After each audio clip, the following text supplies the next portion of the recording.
In the military, got your six means I've got your back. It comes from 6 o'clock on the clock, because 12 o'clock is always ahead of you in a military formation and 6 o'clock is to your rear. When you say it to someone in the military, it means I'm watching out for you, I've got your back. And it also means that they've got my back too. I served 7 years on active duty in the United States Army. I was a Black Hawk helicopter pilot, and in Afghanistan in 2004, I was severely wounded in a helicopter crash. I wanted to prove that my military training could go to good use even after my uniform came off, and that for me, despite my injuries, I still had a lot to offer here at home. I'm Chris Marvin, and I am the Managing Director of the Got Your Six campaign. What we've seen over the last 12 years of war is a growing civilian-military divide. American culture in general is disconnected with veterans and military families. Got Your Six is a collaborative campaign that ensures veterans are seen as leaders and civic assets when they return home. I'm Roseanne Haggerty. I'm the President of Community Solutions, which is the leader of the 100,000 Homes campaign. 100,000 Homes is a national movement of communities working together to end chronic homelessness and veteran homelessness. You know, the interesting thing about collaboration is that sometimes it takes a little bit of engineering, and that's exactly what Got Your Six has done. One of the most successful endeavors we've seen is the 100,000 Homes campaign. One of the particular challenges has been, frankly, finding people who needed the help the most.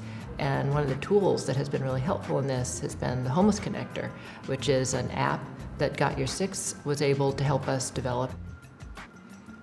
It's been so helpful to actually kind of live out this notion we have that's been the driver of the campaign, that you put information and technology around problem solving in the hands of citizens. You can actually solve these complex problems. Anybody can take their own phone, right, and just use this app to do an assessment of an individual homeless person in their community and learn their name and their situation, and then pass that on to someone who can help. I mean, I think all of us have felt the helplessness of passing someone in need and like, what do we do? And so this gives you a chance to, right there, make sure the person is known to people who are in the position to offer help.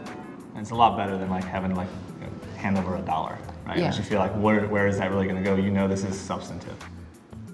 They don't house homeless veterans because they deserve a home more than somebody else, right? Everybody deserves a home, but they know that if they can take the housing impediment out of the equation, then we all of a sudden have a new leader, team builder, problem solver in this veteran who's on his way or her way to doing really great things for their community.